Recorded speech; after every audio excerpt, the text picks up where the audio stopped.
para jamaah, bapak-bapak, ibu-ibu, dan para remaja yang dirahmati Allah.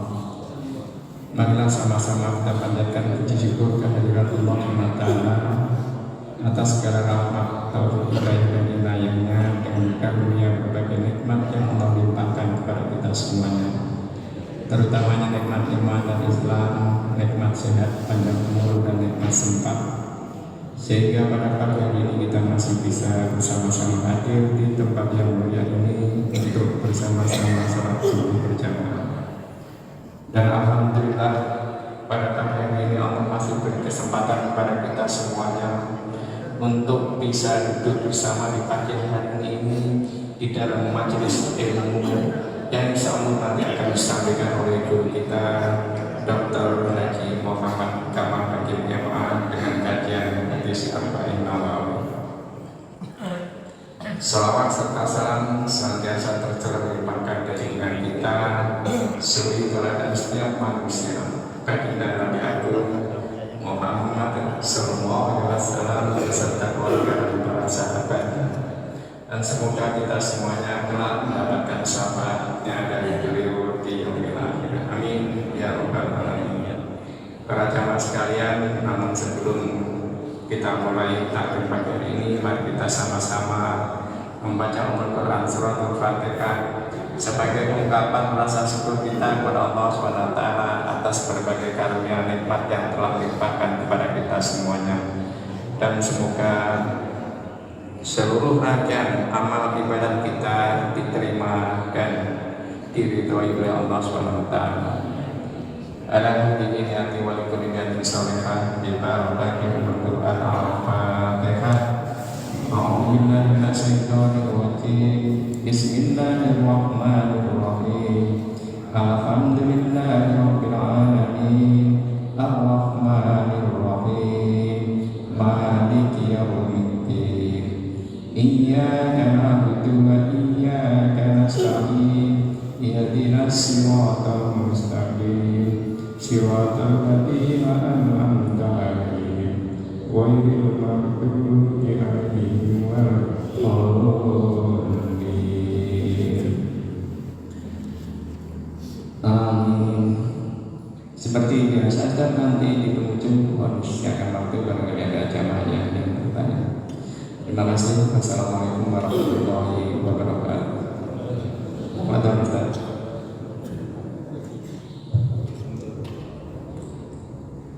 Bismillahirrahmanirrahim.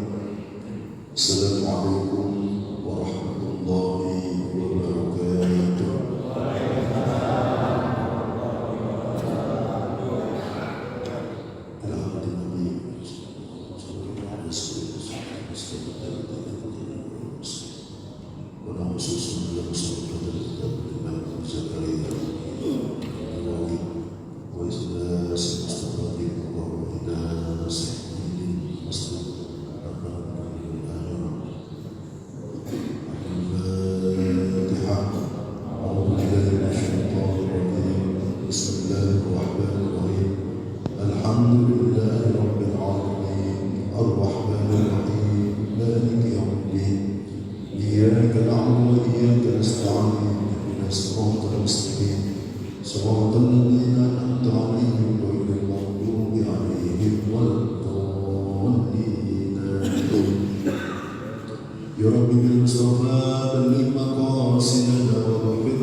Ya Rabbi bil Mustafa balik maqasidana waghfir lana ma madha ya wasi'al karami.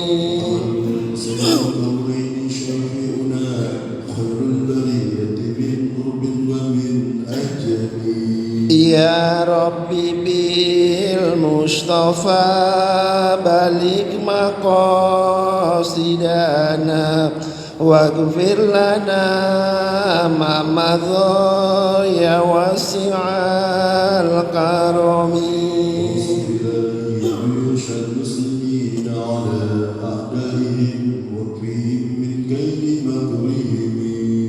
Ya Rabbi bil Mustafa balik maqasidana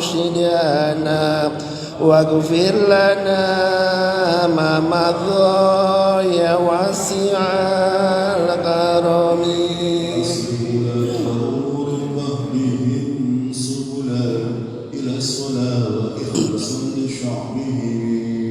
Ya Rabbi bil Mustafa balik maqasidana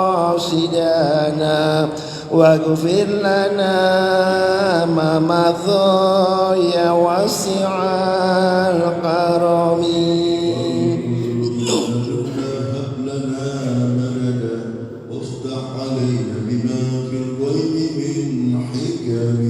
Ya Rabbi bil Mustafa balik maqasidana waghfir lana ma madha ya wasi'al karami. Allahumma salli wa sallim wa barik alaihi wa ala alihi. Alhamdulillahilladzi an'amana bi ni'matil iman wal islam wa atamana bis-siha wa afiyah wa jama'ana fi hadzal makan rawdah min riyadil jinan. Allahumma shalli wa sallim ala sayyidina Muhammadin sallallahu alaihi wasallam.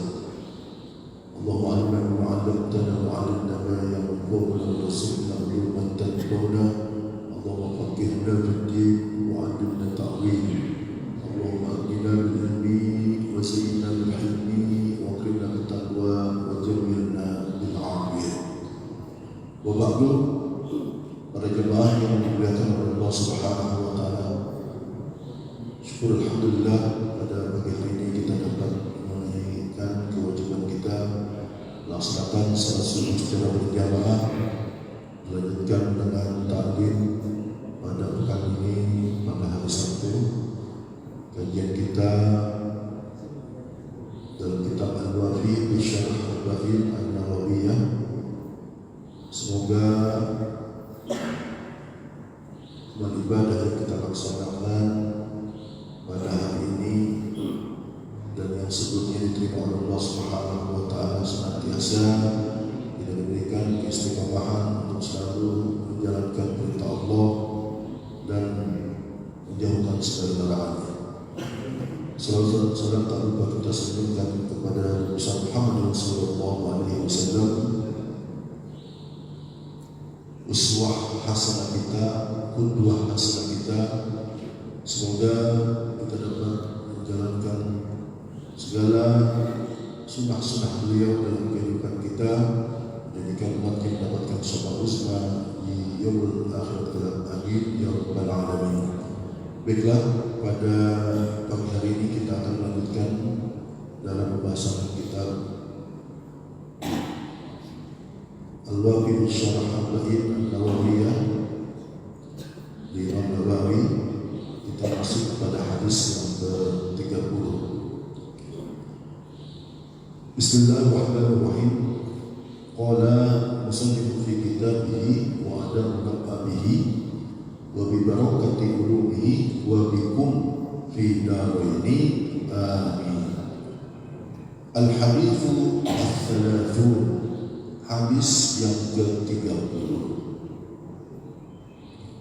Hududullahi ta'ala wa hurmatuhu, batasan-batasan yang telah Allah tetapkan dan keharamannya.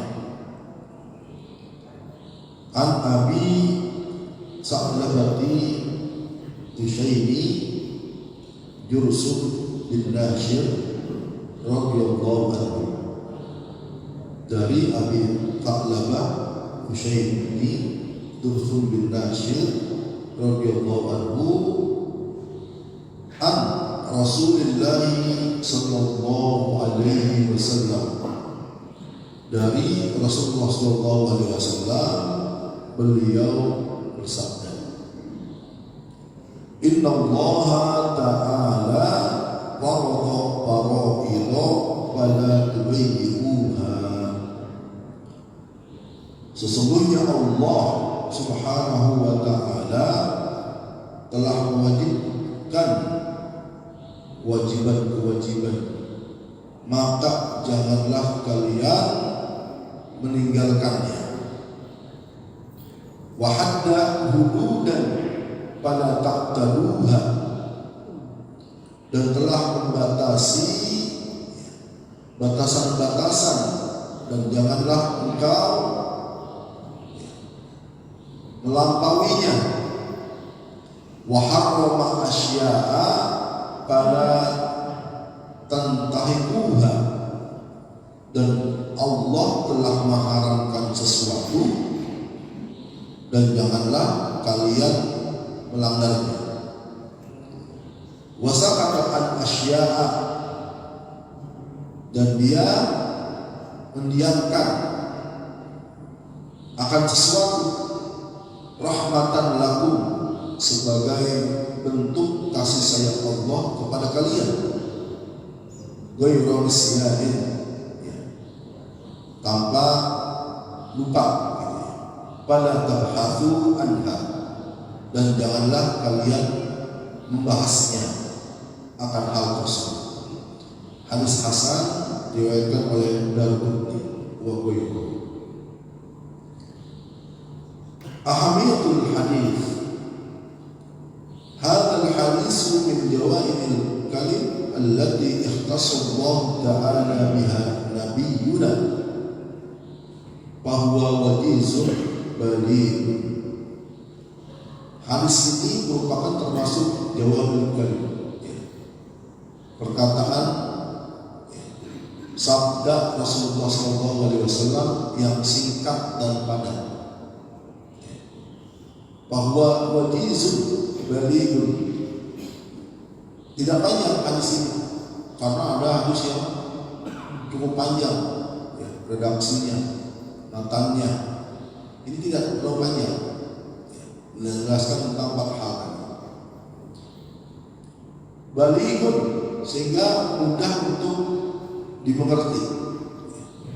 Jadi sebaik-baiknya perkataan itu singkat dan padat, tidak ngalor ngidul kemana-mana, esensinya tidak dapat diserap. Tetapi juga bukan singkat tetapi tidak bisa dipahami. Ini juga tidak baik. Makanya yang efektif itu adalah singkat dan padat. Singkat dan padat ini artinya perkataan tidak terlalu panjang, tetapi mudah dicerna oleh siapapun yang mendengarnya. Nah, ini termasuk hadis. Dzalika li anna Nabi sallallahu alaihi wasallam qassama ahkam Allah ila arba'ati aqsamin. Kenapa? Dalam hadis ini Rasulullah sallallahu alaihi wasallam membagi hukum Allah itu menjadi 4. Yang pertama, faraid, adalah kewajiban. Kita sholat, kita zakat, kita puasa, ini kewajiban faraid. Gitu ya. Kemudian apa? Yang kedua adalah maharim, yang diharapkan dari haram. Kemudian wa hududun, ada batasan-batasan yang Allah telah tetapkan. Wa maskutun anhu, dan sesuatu yang didiamkan. Artinya ini bentuk rahmat Allah. Yang didiamkan itu adalah sesuatu yang mubah. Lianna man adal faraidha wastanaba al-muharib wa waqafa inda al-hududi wa tarkul bahri amma huwa anhu wa qad istawfa aqsamul fadl. Karena ketika seorang melaksanakan perintah Allah, kewajibannya, kemudian menjauhi apa yang diharamkan, kemudian waqafa indal hudud, berdiam atau melaksanakan jangan melampaui apa yang Allah telah tetapkan.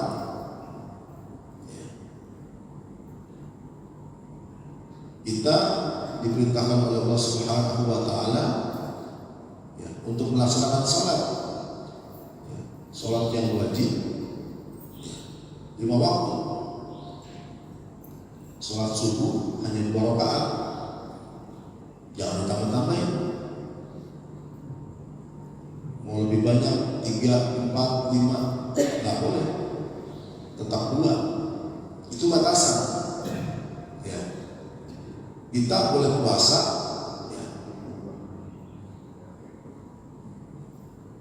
dari min qabla tulu'i syamsi ila ghurubiha, sebelum terbit matahari atau imsak sampai waktu maghrib.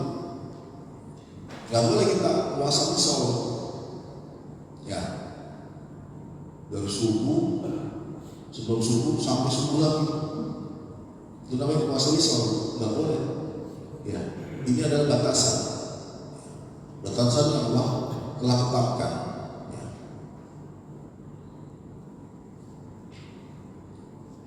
Maka ketika seseorang telah melakukan 4 hal tersebut, maka dia telah memenuhi aqsamul fardhi, bagian yang merupakan kemuliaan yang sangat penting.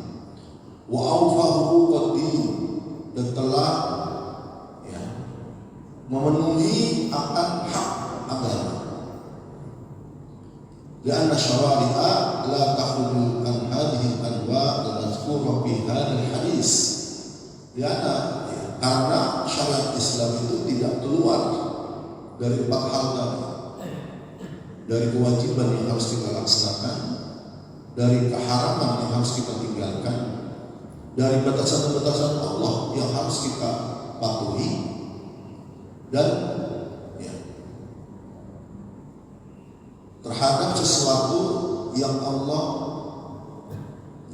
bolehkan kepada kita.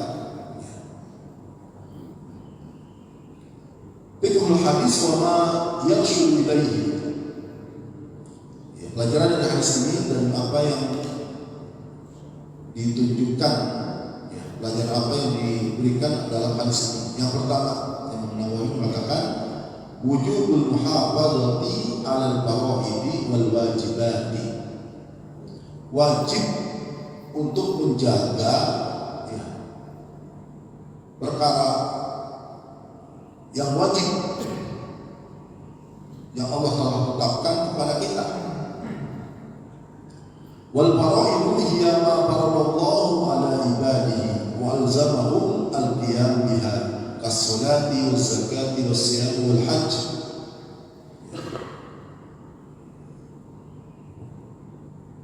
Bahwa kewajiban yang harus kita lakukan itu adalah sesuatu yang Allah wajibkan kepada hamba-Nya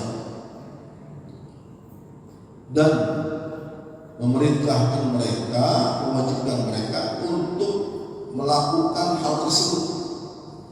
Seperti apa? Seperti sholat, seperti apa? Zakat, siyam, puasa Ramadan, wal hajj, serta melaksanakan haji. Ini termasuk faraid yang harus, kalau itu jamin fardhu, sesuatu yang diwajibkan.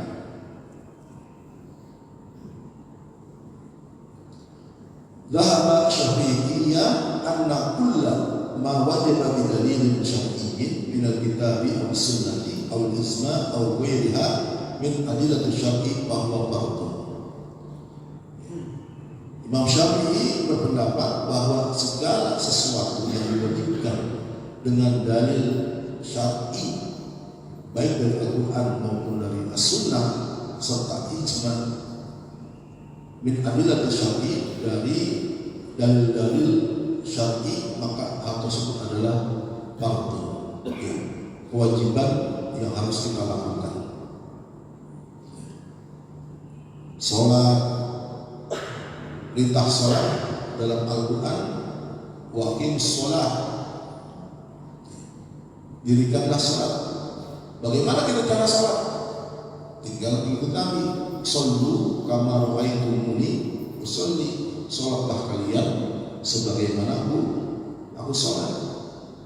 Ya.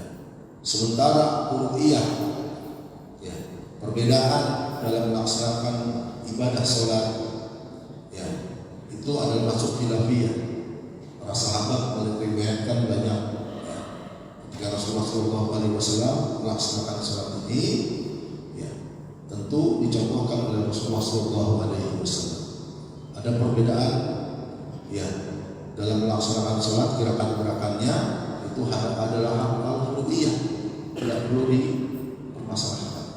Tetapi yang jelas, misalkan secara waktu, ya, kemudian jumlah rakaat, ya, ya, apa yang menjadi wajib sholat, ya,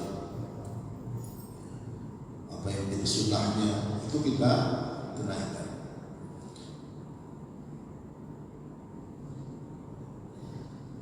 Wal fardu wal wajib indahum mutaradifan illa al-hajj. Antara fardu dan wajib itu adalah dua kosakata yang sinonim, artinya sama. Ya. Fardu ain artinya wajib ain. Ya. Ada fardu kifayah, itu maksudnya wajib kifayah juga. Ya. Kita sholat ini masuk, ya, fardu ain. Setiap individu harus melakukan, ya. Kalau tidak melakukan, ya, mendapatkan dosa, gitu, ya. Akan ada ukubah nanti. Sedangkan yang termasuk, ya, fardu kifayah adalah menyolatkan jenazah. Jadi dalam satu kampung kalau sudah ada yang melaksanakan, satu kampung itu gugur kewajibannya. Tapi misalkan satu kampung ada yang meninggal, tidak ada yang mensolatkan, walaupun satu orang, maka dosanya, ya, terkena untuk kampung tersebut semuanya. Itu fardu kifayah. Nah, fardu dengan wajib itu satu, ya, dua kosakata yang, ya, sinonim, ya, artinya sama. Illa haji, kecuali dalam perkara haji. Fa innal farda fihi tawaful ibadah masal hidayah dan wal wajib tawaful wadah. Ya. Jadi kecuali dalam masalah haji. Ya. Fardun itu fardul haji, artinya rukun jadinya. Ya, rukun haji seperti tawaf ibadah. Ya. Tawaf ibadah, kemudian wukuf di Arafah, itu merupakan rukun, ya, untuk memudahkan itu menjadi rukun, gitu. Pada sama fardu. Jadi istilah dalam haji antara fardul haji wa wajibul haji yakhtalifan. Ya, antara fardu dengan wajib dalam hal ini dalam urusan haji berbeda. Ya. Orang kalau meninggalkan fardul haji, maka dia tidak sah hajinya. Itu kenapa wukuf, ya, wukuf di padang Arafah wajib dilakukan. Maka ada istilah namanya safari wukuf. Safari wukuf itu adalah program untuk orang yang sakit, ya, yang sakit dirawat di sana, ya, udah berangkat haji, tahu-tahu sakit, dirawat. Ada yang pakai kursi roda, ada yang dalam ambulan. Maka itu semua yang sakit dibawa semua ke padang Arafah, karena itu merupakan, ya, rukun atau fardu haji yang harus mau tidak mau dilakukan oleh, ya, jamaah haji, kecuali sudah usul pasang pipa banyak gitu, ya, atau pasang alat kesehatan kalau dilepas, ya, akan lebih berbahaya. Biasanya kalau yang seperti ini langsung dibadalkan, hajinya itu dibadalkan, ya, rangkaian haji langsung dibadalkan kepada seseorang, ya, dia berangkat haji tetapi tidak menunaikan, ya, rukun, wajib, apalagi sunnah haji, maka dia dibadalkan, ya seperti itu, langsung dibadalkan oleh yang ditunjuk. Tetapi kalau masih bisa, itu biasanya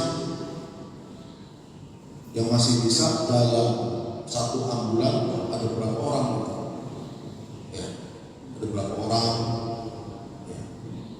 Sebentar aja menjelang waktu zuhur gitu ya, udah masuk, ya, kira-kira setengah jam, udah pulang lagi, dibawa lagi, ya. Itu bedanya fardu dengan wajib, ya.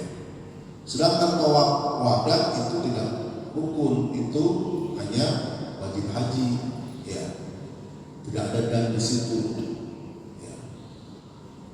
Nah itu dalam masalah haji, ya. Sedangkan amal Hanafiyah wa farqu bainahuma bi anna al-fardha ma yusbatu bi dalilin qat'iyyin kas-shalat wal zakat wal wajib ma yusbatu bi dalil dhanniyin kas-sabit bil qiyas wa khabarul wahid wa shadaqatul fitri. Ya. Bahwa Imam Hanafi membagi, ya, membedakan antara, ya, fardu dengan wajib, ya. Kalau Imam Syafi'i tadi sama, ya, fardu dan wajib, kecuali urusan haji. Ya, ada fardu haji, ada wajib haji. Fardu itu yang rukun kalau kita paham. Tapi Imam Hanafi membagi, ya, membedakan antara, ya, fardu dengan wajib.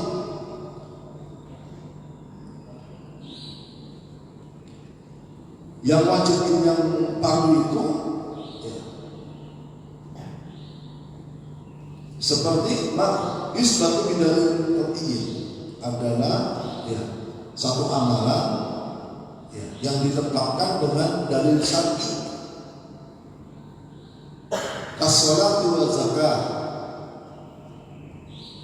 ya, seperti sholat, zakat, itu perintahnya langsung qat'i, ya, jelas di Al-Quran, jelas dalam hadis, itu fardu. Tetapi wajib itu menurut Imam Hanafi adalah sesuatu yang ditetapkan dengan dalil dhanni. Al-Qur'an itu tidak ada perbedaan dalam memahaminya. Sholat kita 5 waktu, ya, rukun, jumlah rakaat, ya, seperti kita laksanakan itu sudah qat'i itu. Tetapi yang bersifat dhanni, yang masih bisa menimbulkan persepsi lain, yaitu seperti apa? Ya, seperti kesaksian, ya, saksi yang satu, saksi dua, kasodaqatul fitr, atau, ya, sedekah Idul Fitri, atau yang dikatakan kalau kita zakat fitrah, ya, itu perbedaan pendapat, ya.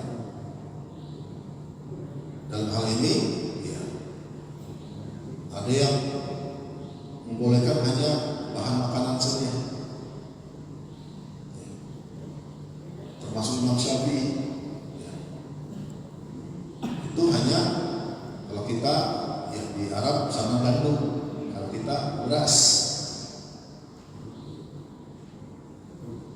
Ada yang ketat, nggak boleh yang lain, hanya boleh beras, ya.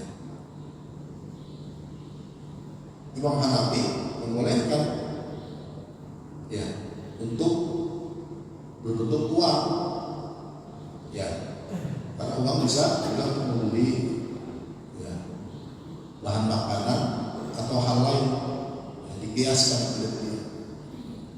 Itu ada perbedaan pendapat di sini.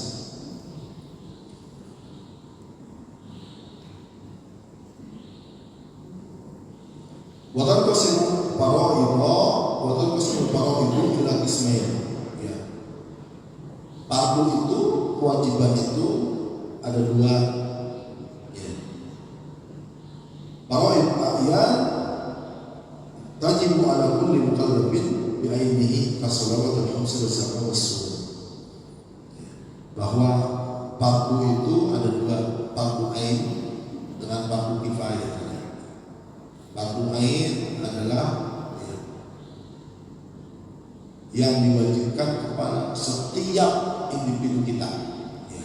Sebagai seorang muslim, seperti tadi saya katakan as-salawatul khamsi, salat lima waktu, zakat, puasa, ini kewajiban individu ya.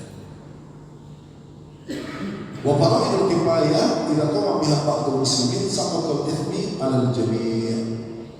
Dan yang kedua adalah fardu kifayah. Fardu kifayah adalah ketika hal tersebut dilakukan oleh sebagian kaum muslimin, maka ya, terlepaslah dosa ya, ketika orang yang tidak melakukan. Jadi kalau sholat itu harus kita laksanakan secara individu.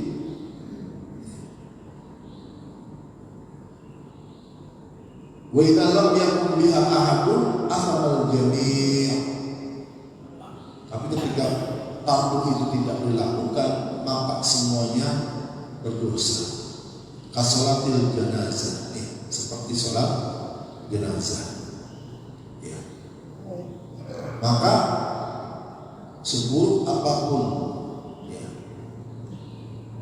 orang yang meninggal dan dia masih muslim, dia muslim ya, maka kita ada kewajiban ya, walaupun dalam hidupnya dia banyak berbuat dosa, fajir ya, tetap kewajiban. Jangan sampai buat apa disolatin, dia nggak pernah sholat ya, dia selalu mabuk, dia selalu berbuat maksiat, buat apa disolatin? Udah langsung kuburin aja, dosa kalau kamu nggak boleh. Itu namanya fardu kifayah. Kalaupun cuma ada satu orang yang sholatin misalnya, yang lain nggak mau, udah satu aja yang sholatin, gugur dah. Tapi masa sholat jenazah cuma sendiri, gitu ya? Hilaf gitu, ada orang tahu gitu, ya.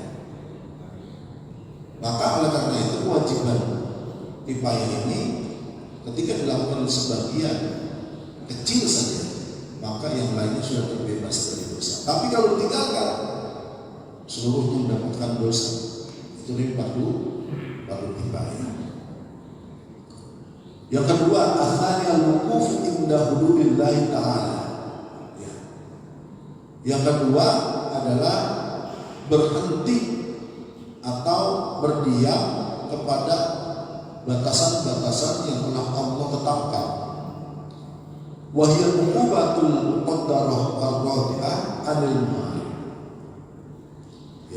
Yaitu yang dimaksud adalah al-uqubat, adalah hukuman yang telah ditetapkan oleh Allah Subhanahu wa taala ya, dari perbuatan dosa itu. Kahadid zina ya. Orang yang melakukan zina itu sebenarnya hukumannya adalah dirajam. Ada muhsan, bermuhsan, ada yang udah nikah, ada yang belum. Kalau yang udah nikah dirajam ya, sampai mati. Kalaupun itu tidak dilakukan, itu nanti dosanya di akhirat dua, di dunia belum dapat, di akhirat juga 2 kali lipat. Tapi kalau ini dilakukan, yang di dunia dia sudah selesai. Ketika dia bertaubat, ya diterima taubatnya, udah kelar urusannya. Gitu. Seperti kita utang piutang, ya orang yang berhutang itu urusan di dunia udah kelar. Tapi kalau hutangnya ini dibawa mati, maka nanti di akhirat dia ditagih. Urusan dunia belum kelar, dibawa urusan akhirat. Ya, amal Bayar utang gimana? Kebaikan-kebaikan dia, amal soleh dia ketika hidup dikasih sama yang piutang tadi, yang punya tanggung kepada dia. Amal ibadahnya habis kan? Dosa orang yang berhutang dikasih dia. Nauzubillah ya. Nah, itu muflis namanya. Ya.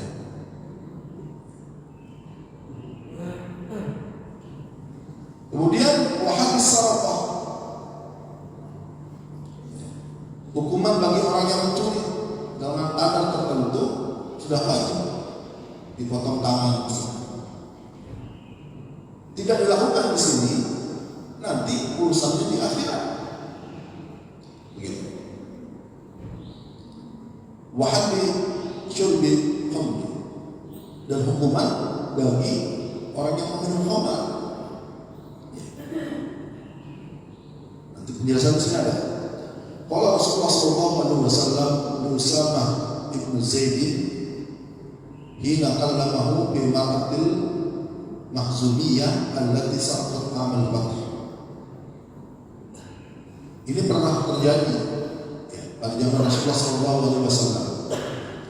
Rasulullah sallallahu alaihi wasallam berkata kepada Usamah bin Zaid, ya, ketika Usamah ini meminta keringanan begitu.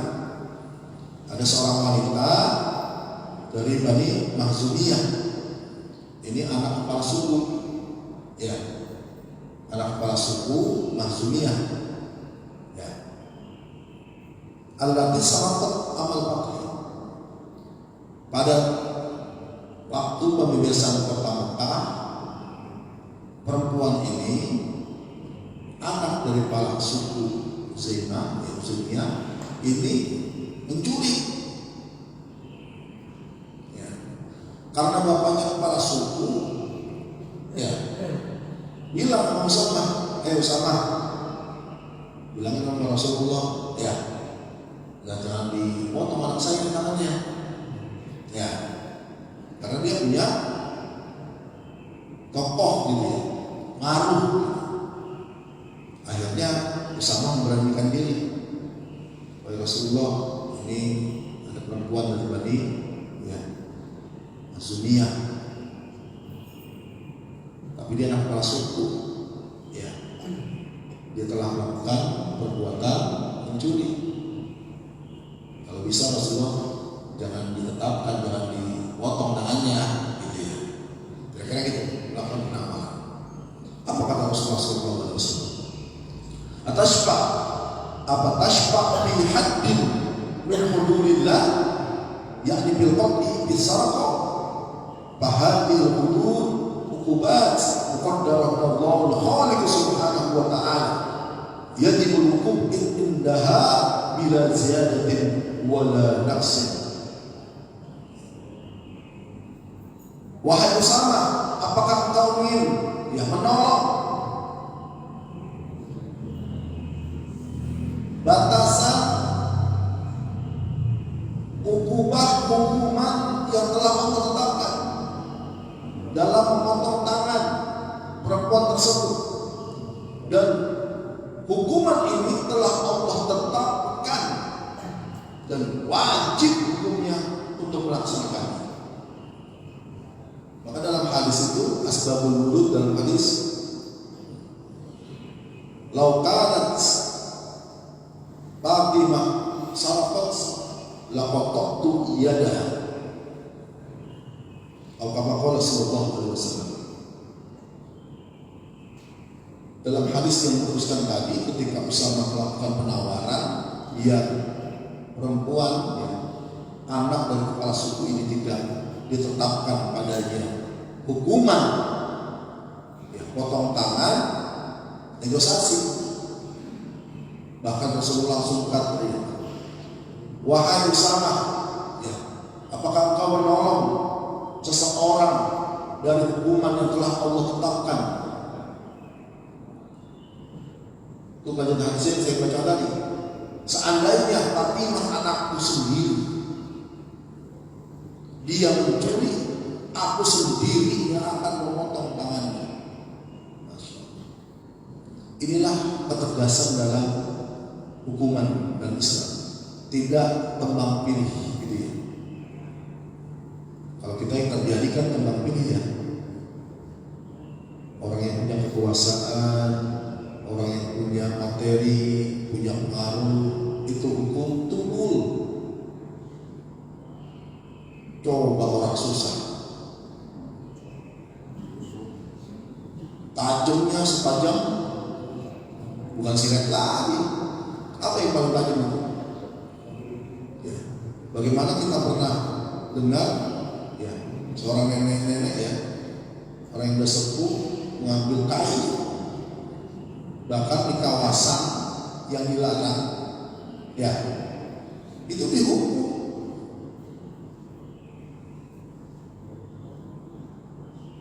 Sebaliknya, koruptor bukan miliaran, triliunan.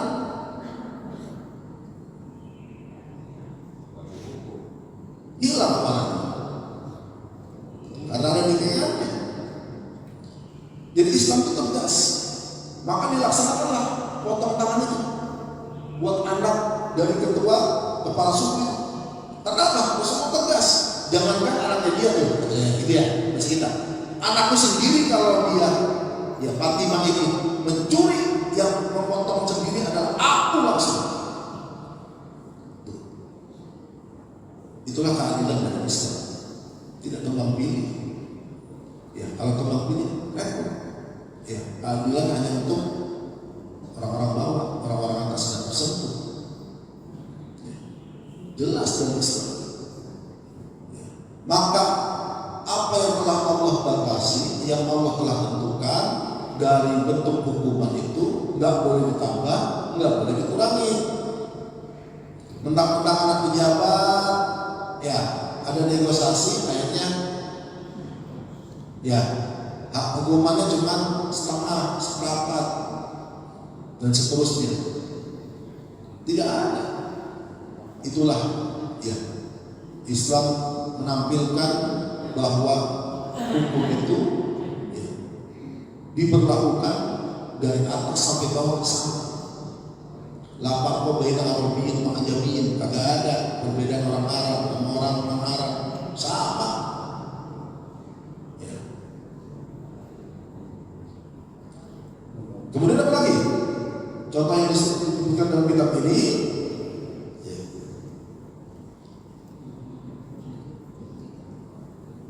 Wa amma ziyadah fi hadil khamri min jaldi arba'ina ila samanina palisan mahzura wa inna ma iktasara Rasulullah sallallahu alaihi wasallam Abu Bakr jilda arba'in bi anna an-nasa lama akharu min asyraf zaman Umar radhiyallahu anhu ma lam yuthir qablahu istahaqu an yazida bi jaldi tarkilan wa zuruzan wa qala al-ziyada istihadan minhu bi makna sahih masbuban laha. Ubitama qala Ali bin Abi Thalib radhiyallahu anhu inna kullan min ziyadah wa adahu sunnah. Ada perbedaan pendapat ya untuk orang yang minum khamr. Dalam hadis Rasulullah SAW bersabda, "Man syaribal khamr fajlidu." Orang yang minum minuman keras maka cambuklah. Rasulullah SAW itu dan Abu Bakar Siddiq memberikan hukuman orang yang minum minuman keras itu 40 cambukan. Ya, 40 cambukan. Akan tetapi Umar bin Khattab ketika banyak yang sudah mulai pada Rasulullah dan Abu Bakar, sahabat ya, kaum muslimin menjauhi itu. Pas zaman Umar bin Khattab udah mulai banyak lagi. Maka Umar mengambil istihad, memberikan cambuk 2 kali lipat, 80 kali. Kita disabet pakai rotan sekali aja gitu, pakai rotan, ukuran pakai rotan gitu ya. 40 kali Kalau nggak kejar, ya mau di badan, mau di kaki, sama tuh, dicambuk. Ya. Pada zaman Umar bin Khattab itu sampai 80 kali. Kenapa? Banyak yang udah mulai pada minum lagi gitu. Nah ini kan ada perbedaan. Maka dalam hal ini ada Ali bin Abi Thalib, kedua-duanya disunahkan. Ya. Alaikum bisunnati wa bisunnati khulafai rasyidin. Kata Rasulullah SAW, beliau bersabda, ya, kalian ikutilah sunnahku dan sunnah yang dilakukan oleh para pengganti yang mendapatkan hidayah khulafai rasyidin. Ya. Maka jumhur ulama mengambil qaul Umar bin Khattab. Jumhur ulama itu mengambil pendapat Umar bin Khattab bahwa yang minum minuman keras dicampur sampai 80 kali. Zaman Umar aja udah pada mulai banyak, apalagi zaman kita. Ya, berat ini. Ya. Inilah bahwa hal tersebut ya, menunjukkan apa? Karena ketika orang minum minuman keras, ya, ketika Umar tanyakannya, karena orang man syaribal khamra faqad hazan. Orang kalau minum minuman keras, ya, sesuatu yang memabukkan, ngawur dah, ngomongnya nggak kontrol. Udah gitu apa? Setelah omongan nggak kontrol, faqad hazan, hilang udah akalnya. Ya, maka orang mabuk jangan diladenin. Ya, kalau bisa, ya, gak banyak rumahnya begitu ya. Kalau kita tahu, ya, omongannya kalau kita ladenin sama, kan sama aja orang gila itu ya. Karena akalnya agak ada, ya, jalannya miring, ya, boleh, ya, bicara yang ngawur, gitu ya. Kemudian tidak terkontrol. Maka tindakan itu adalah bentuk preventif. Ya, mikir 2 kali, bukan 2 kali lagi, mikir berkali-kali. Ya dicampur sekali ya, biasa banget gitu ya. Sekarang guru udah susah, di sekolahan kagak boleh mukul. Ya, muridnya disuruh sholat, dipukul sedikit pakai garis, ya lapor pulang aja. Bapak yang lapor polisi. Guru jadi masalah sekarang. Repot sekarang ini. Hukum itu jelas. Maka ketika kita menyerahkan anak kita sholat, seharusnya kita juga berterima kasih pada guru-guru itu. Ya, kita serahkan. Bedakan kita dulu. Zaman saya dulu kecil, ya, kalau kita dapat hukuman dari guru, kita ngadu orang tua, ditambahin. Ya, ini saya diem lah. Tadi saya disambut, ngapain bang? Tenang, lagi yang sih, tambahin kita. Gak usah ngomong deh. Tapi, ya, titik hukuman tersebut adalah bentuk pendidikan dunia. Baik. Yang kedua, yang ketiga, al-ma'ruf min qurban al-muharramat wal tigaban. Yang ketiga adalah menjauhkan diri dari perbuatan yang diharapkan. Tadi hukumannya sudah jelas, hududnya sudah jelas, hukumannya sudah jelas. Maka kita diminta untuk apa? Oleh Allah untuk menjauhi apa yang diharapkan. Gitu ya. Kemudian yang keempat, rahmatullah ta'ala ibadihi. Yang keempat adalah rahmat Allah untuk kita. Sesuatu yang didiamkan, artinya sesuatu yang mubah, tanpa ada dalil, tidak ada nas akan hal tersebut. Ya. Al-asli al-asya al-ibah yang tidak dibahas dalam syar'i itu kelonggaran rahmat kasih sayang Allah buat kita. Jadi kalau ada dalil syar'i dari Al-Quran, dari hadis, ijma akan sesuatu, hukum sesuatu itu boleh sampai ada nas yang mengharapkannya, begitu. Jangan dibalik. Ya, misalkan ya sesuatu yang telah Bolehkah atau dibiarkan? As-sukut itu artinya tidak ada perkara tentang hal tersebut.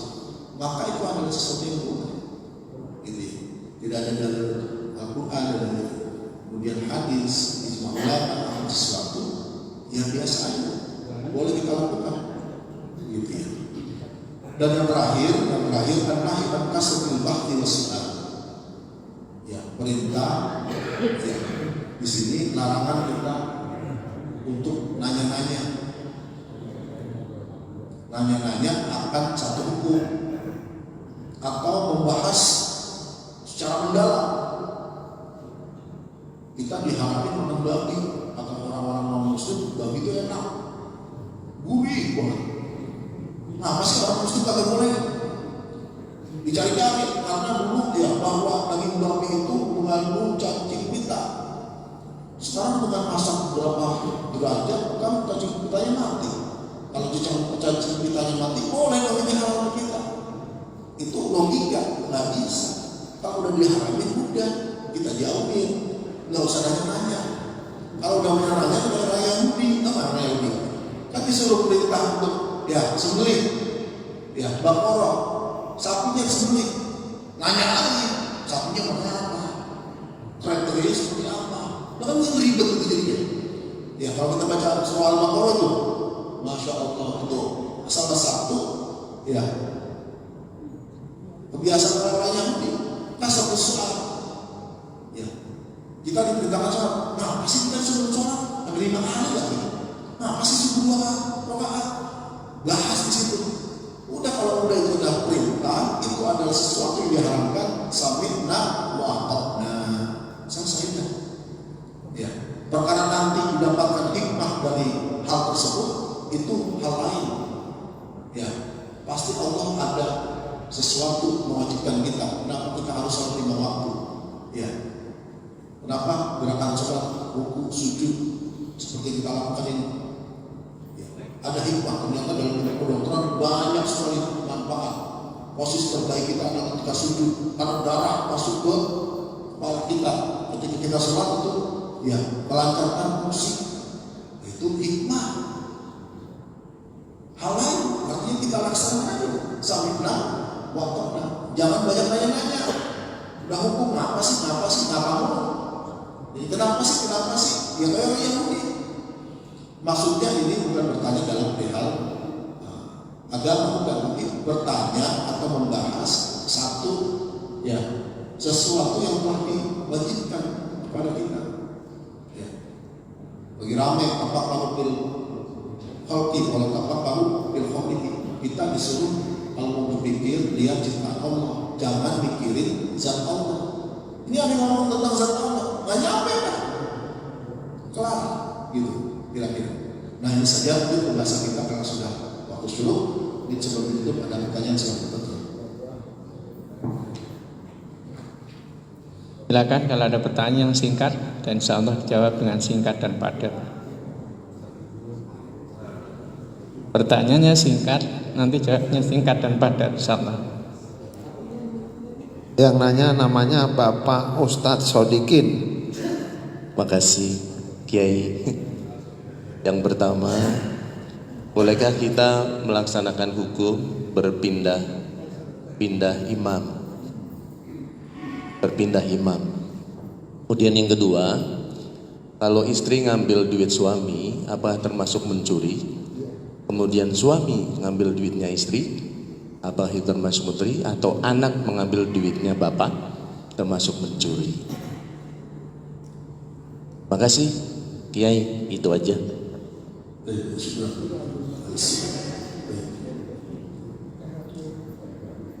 Sebelum mencuri tadi apa? Baik, dalam hal ru'iyah, pendapat imam yang dikenal dalam dunia Islam, ya, Imam Hanafi, ya, Imam Maliki, Imam Syafi'i, dan Imam Hambali. Ini sebenarnya murid sepupu ini. Ya, kalau Imam Hanafi sama Imam Malik nggak ketemu, tapi ya belajar dari murid-murid Imam Hanafi. Kalau Imam Syafi'i langsung belajar langsung, talaki langsung sama Imam Malik. Ya. Demikian juga Imam Hambali berguru kepada Imam Syafi'i. Tapi dalam kapasitas pemahamannya ternyata ada perbedaan pendapat. Ya. Bolehkah kita berganti pendapat dalam pelaksanaan satu ibadah? Boleh dalam satu rangkaian. Ya. Apa maksudnya? Kalau kita pakai Imam Syafi'i ketika takbir, maka sampai salam pakai Imam Syafi'i. Jangan ketika takbirnya pakai Imam Syafi'i, ya, pelaksanaannya mengambil kutip dari pendapat imam lain. Ya, Imam Syafi'i kan kita sholat, tangan kita, ya, dilatih dia, bawah dada. Imam Maliki itu meletakkan tangan memang di sini aja. Allahu Akbar. Tangan di sini. Ya. Maka dalam pelaksanaannya, ya, kita boleh mengambil pendapat satu imam dalam satu rangkaian. Ya. Bukan ya campur-campur. Ya. Depannya Imam Syafi'i, tengahnya Imam Malik, pertengahan Imam Hambali, ya akhirnya Imam Syafi'i misalkan atau Maliki. Jangan. Jadi dalam satu rangkaian itu dibolehkan. Jadi bukan. Kenapa kita memilih ketika misalkan kalau kita pegang Syafi'i saja, Imam Syafi'i ketika bersentuhan kulit laki-laki dan perempuan yang bukan mahramnya batal. Ada rasa ataupun enggak? Masuk ada rasa. Kalau rasa putar gitu. Ya. Ada rasa, nggak ada rasa. Imam Syafi'i ketika kulit bertemu kulit batal. Kita kan mayoritas Syafi'i, ya. Tapi ketika kita tawaf, jangan pakai Imam Syafi'i. Jangan lama-lama. Karena tawaf itu kan nyampur, susah. Pasti sengaja atau nggak sengaja ada rasa atau nggak ada rasa bakal kena. Baru satu langkah sentuh bakal wudhu lagi keluar jauh lagi. Ya. Nerusin, baru pulang lagi, nggak lama, bisa sehari semalam dia tawaf, maka memakai pandangan imam lain, ya Imam Malik, ya sentuhan itu nggak bakalin, asal kagak ada rasa, ya maksudnya kalau kita, wah pas sentuhan, ya ada orang Pakistan gitu ya. Langsung ngetrobek gitu ya. Apa? Kudu sama. Ya. Yang paling mudah Imam Hanafi. Gak apa-apa. Ya. Sampai suami istri mau dulu ya, cium tangan apa? Pipi gitu ya. Gak apa-apa. Tuh.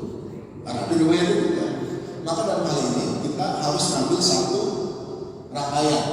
Boleh berbeda imam tapi dalam satu rangkaian. Ya, rangkaian itu dalam satu kesatuan, satu amalan, bukan ya dicampur dalam satu pelaksanaan ibadah. Kita ambil untuk di mana gitu. Ya. Dan bukan kapasitas kita. Oh sekarang kembali aja ke Al-Quran dan Sunnah. Emang imam yang empat tidak berpegang pada Al-Quran dan Sunnah. Ya. Ibarat kata saya berikan, ketika mazhab itu seperti ini gelas. Kita meminum air dari gelas itu lebih mudah. Ada mata air di kampung sebelah, mau minum kita harus kesana terus. Dapat nggak? Kira-kira kayak gitu. Orang yang bermazhab itu sudah diberikan nih. Ini ada teh, ini ada air putih. Mana yang kita mau pakai? Satu rangkaian gitu. Itu telah dibuat konsep ya dalam memutus satu perkara hukum gitu ya. Itulah. Itu pertanyaan untuk yang pertama. Jadi dalam satu rangkaian ibadah kita boleh mengambil imam yang satu dan berbeda dengan rangkaian ibadah yang lain. Ya. Itu yang pertama. Yang kedua, bagaimana nih? Ya, istri ngambil duit suami, nggak bilang-bilang masuk mencuri nggak? Ya. Kewajiban suami adalah menafkahi istri. Ya kalau suaminya pelit, boleh kok. Makan enak masih belanja cuma sekian gitu ya, selebihnya ada ya. Masakin aja dulu, udah kalau dapat masakin. Ini dari deket abang gitu ya, gitu. Ngomong sih dong. Ya. Jadi suami itu nggak boleh, ya kikir juga boleh kepada istri, kepada anak, gitu. Itu mereka punya hak pada kita. Ya. Sedekah yang paling bagus pertama adalah lil amilah. Ya, kita nggak usah sedekah kemana-mana dulu, penuhi tuh ya kebutuhan istri kita, anak kita. Lah kalau udah dipenuhi, masa kilau, masa sini gitu ya. Ya, ini ambil juga misalkan, nggak sepatuan kita. Biasanya kan yang begitu yang kurang gitu, ya ada disebut ini nih, ya ada di apa namanya, ya tidak diberikan. Dan juga istri juga jangan semuanya ini, ya, semuanya sini. Laki itu mampu kita naik, ada ya kebutuhan suami, beli jalan, isi bensin, beli air, beli apa gitu ya, sekedar untuk ya. Tapi selebihnya diberikan. Maka dalam hal ini, dalam ya, untuk kebutuhan itu tidak apa. Tapi kalau suami istri mengambil untuk hal-hal yang lain di luar itu, apalagi bebannya besar, ya itu tentu ya tidak patut. Karena kewajiban istri adalah menjaga harta suaminya. Dua-duanya nih. Jadi istri harus bisa menjaga, ya. Pertama, kehormatan dirinya, harta suaminya, baik dia ada maupun kagak, itu kewajiban istri. Kewajiban suami, nafkah, ya, antuk kama inta, wa taksuha kama kasaita. Kewajiban suami itu ngasih pakaian yang sama, ya, jangan kita pakai baju, ya, yang 500.000, bini kita dikasih yang 100.000 3, misalkan, nggak sesuai. Yang di rumah aja, di dasar aja cukup. Kan saya kerja, nah juga istri juga pengen pakai pakaian yang pantas sama. Makanan, berilah makan istri kita, anak kita, ya sesuai apa yang kita makan. Jangan di luar makan, wah makan udang, makan ayam goreng, di rumah kasih duit buat beli tempe doang, ikan asin, ya. Nih 50.000, anak 5, masa apaan 50.000? Ya, masa kalau enak, ya udah ayam itu udah kelihatan berapa, begitu. Maka dalam hal ini dua hal tadi. Jadi suami tidak pikir kepada istri, istri juga bisa menjaga ya kehormatan dan ya harta suami, begitu. Dua-duanya, termasuk juga anak, ya anak juga ya tidak boleh gitu ya, diambil apapun dia harus izin. Maka dalam hal ini komunikasi yang baik antara suami istri, anak gitu ya.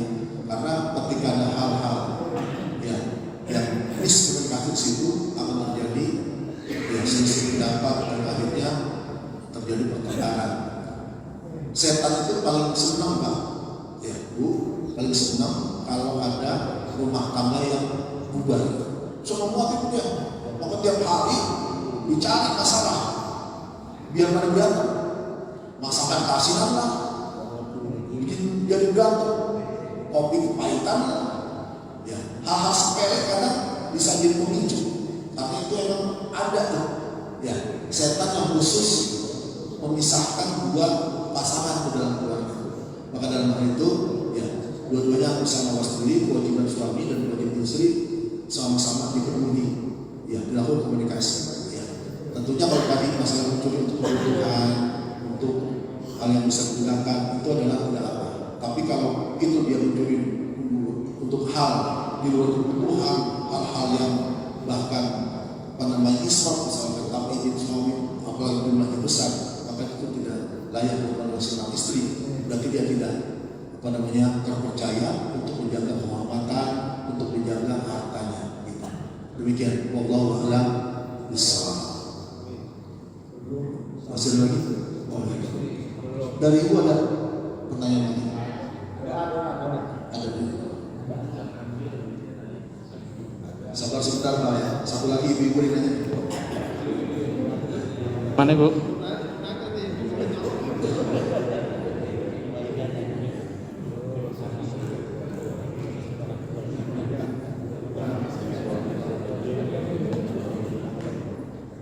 Bismillahirrahmanirrahim. Perkenalkan, saya Lili Musarofah. Assalamualaikum warahmatullahi wabarakatuh.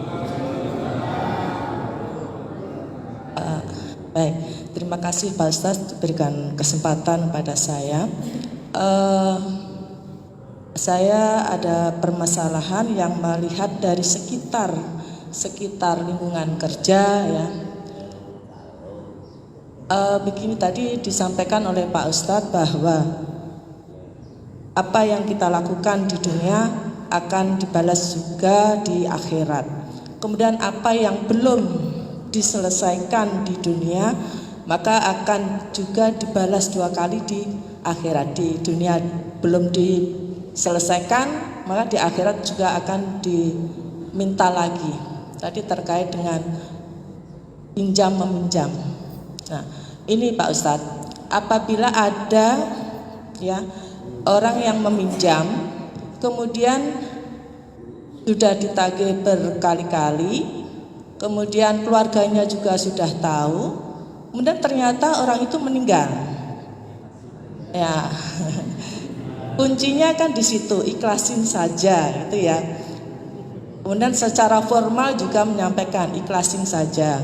Nah, kata ikhlas itu ternyata tidak segampang kita mengucapkan gitu, karena besarnya yang dipinjam, misalnya seperti itu ya Pak Ustadz ya. Nah, ini bagaimana? Apakah kalau memang orang itu yang meminjam sudah mengatakan ya sudahlah gitu ya, ya sudahlah, apakah nanti di akhirat dengan kalimat yang ya sudahlah itu sudah dianggap ikhlas dan tidak diminta oleh Allah kepada orang yang meminjam tadi ya, di tuntutan tadi, apakah seperti itu? Kemudian yang kedua bagaimana kita mengatasi ya, kita sudah membantu orang tersebut, ternyata banyak banget utangnya di sana di berbagai tempat gitu ya, sedangkan menyebabkan kinerja tentunya ya. Ini cara mengatasinya seperti apa dengan kalau hutangnya itu di mana-mana kemudian membuat kinerjanya kurang padahal sudah diberikan bantuan. Itu, terima kasih Pak Ustadz, mohon pencerahannya. Baik, ya sedangkan ini orang yang berhutang yang meninggal ya, besarannya mungkin yang variatif, ternyata banyak. Kayak gitu ya, bahwa ad-dain, hutang itu adalah ya, menjadi penghalang. Bahkan seorang yang syahid mati di medan perang itu nanti bisa terhalang karena perkara hutang. Mengambil kisah seorang sahabat Tolha ya. Ini ketika Tolha terjadi perbedaan pendapat ya, ikut berperang setelah Rasulullah tentunya karena ada perselisihan pendapat antara sahabat ini. Ketika Utsman bin Affan wafat, sempat terjadi perang Jamal, perang Mu'tah antara pasukan Ali bin Abi Thalib dengan istri Rasulullah Aisyah. Aisyah ini dengan sahabat senior, salah seorangnya Tolha. Singkat cerita, ini Tolha mengatakan pada anaknya, wahai anakku, hari ini ya bukan perkara agama, tapi antara zolim dan mazlum, antara orang yang dizolimi atau yang menzolimi. Ketika aku nanti wafat di medan perang dalam keadaan mazluman, ya teraniaya, maka tolong selesaikan seluruh hutang-hutangnya. Ya, ini hartaku ada di sini, ya. Nanti kalau aku wafat, tolong selesaikan semua hutang pihak, ya, semua hutangku. Ini hartanya ini, dan nanti kalau ada yang datang, bayarin aja. Nah, singkat cerita, akhirnya Tolha wafat, ya, di medan perang. Maka anaknya langsung memberikan pengumuman, ya, karena wasiat orang tuanya, ini hartanya ternyata banyak, ada di rumah, yang ada 11 rumah di Madinah, kalau tidak salah, 1 di Mesir, 2, 1 di Kufah, 1 di Basrah, ya. Cukup banyak, ada 9 tanah yang cukup besar, kayak hutan gitu, ya, banyak. Ternyata datang tuh, ya, wahai anak Tolha, orang tuamu punya hutang padaku sekian, ya, tapi kalau ini saya ikhlaskan, nggak usah dibayar dong. Apa hutang? Jangan, amanat orang tua saya harus saya tunaikan. Ada katanya. Berapa hutang beliau? Dan sekarang lah, nanti aja. Saya nggak mau nanti, sekarang. Memang duit nggak ada sepeser pun, tapi banyak kali banyak. Ya akhirnya gitu dari bidang tanahnya. Nah ini harta, ya, hutang orang tua aku segini.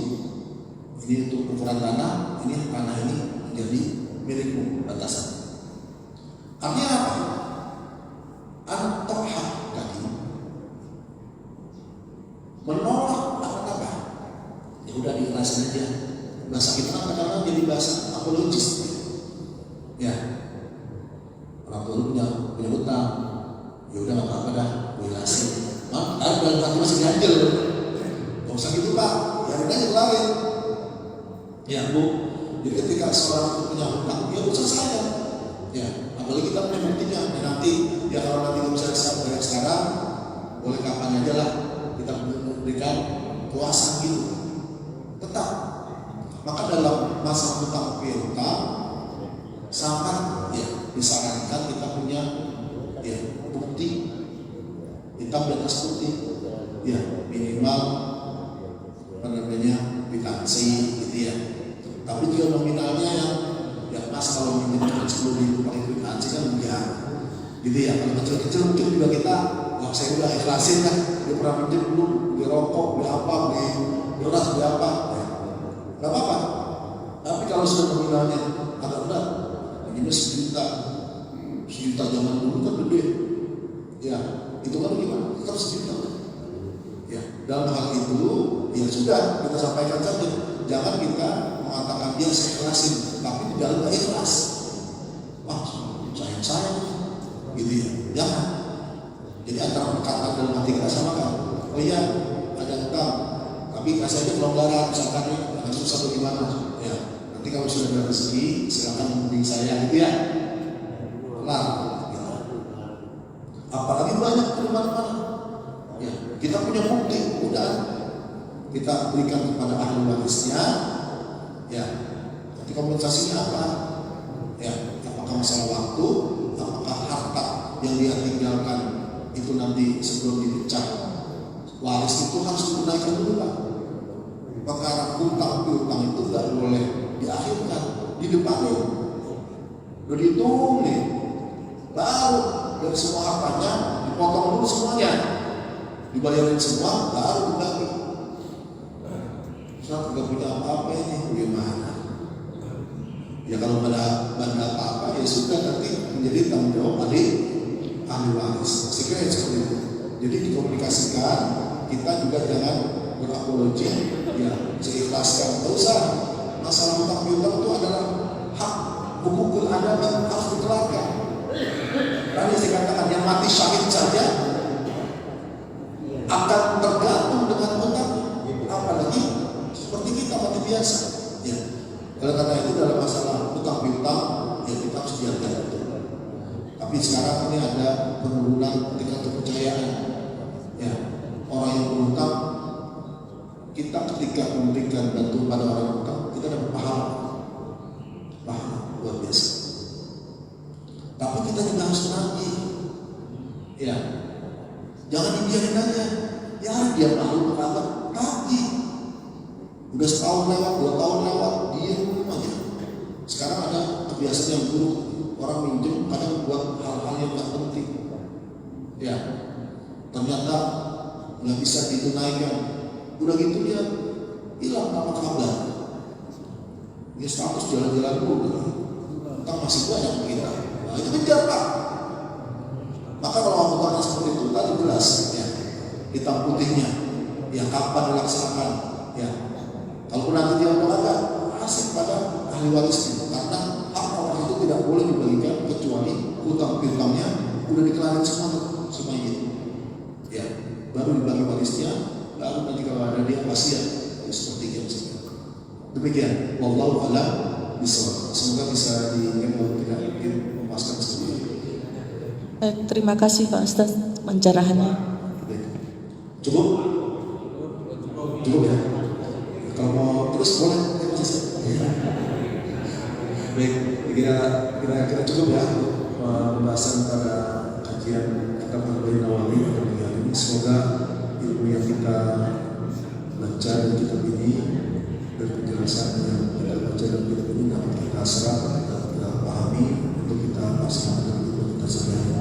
Mari kita semua melakukan doa, kita baca surah Al-Fatihah, kita mohon pada Allah Subhanahu wa Ta'ala semoga seluruh urusan kita dimudahkan oleh Allah Subhanahu wa Ta'ala, diberikan sehat walafiat, anak-anak yang soleh dan solehat, jemaah dan warga kita yang sedang sakit di alam menyertai Allah Subhanahu wa Ta'ala yang telah mendahului kita, semoga diampuni segala dosa dan Allah yuhajjatina wa yuballigh maqasidana wa yashfi mardana wa yudkhil amwatina wa yarzuqna rizqan halalan tayyiban mubarakan wa zurriyatan salihah wa yahfadhu nabi al-Fatihah.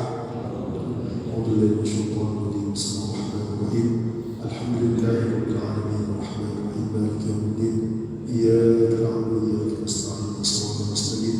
Shiratal ladzina an'amta 'alaihim ghairil maghdubi 'alaihim waladdallin. Astaghfirullahaladzim, astaghfirullahaladzim, astaghfirullahaladzim. Barakal hamdi ya maulana ya ma'bud. A'udzu billahi minasyaitonir rajim. Bismillahirrahmanirrahim. Hamdan syakirin, hamdan na'imin, hamdan yuwafiqu kafi manzilah. Ya Rabbana lakal hamdu kama yanbaghi li jalalika wal karim 'azimi sultanik. Allahumma salli ala sayyidina al-awwalin, Allahumma salli ala sayyidina al-akhirin. Wa radiyallahu ta'ala an kulli sahabati rasulillahi ajma'in. Allahumma salli ala masyiatika ma tahulu bihi bainana wa baina ma'asiyatik, wa min ta'atika ma tuballighu biha jannatak, wa min al-yaqini ma tuhawwinu 'alaina masa'ib dunya, wa mata'na bi asma'ika wa absarina wa quwwatina ma ahyaytana, waj'al al-waritha minna wa la fa'lana ala man zalamana wa ansurna 'ala man adana, wa la taj'al musibatana fi dinina wa la yuhibbarhamna wa la mablagha 'ilmina wa la tusallit 'alaina bi dhunubina man la yakhafuka wa la yarhamuna.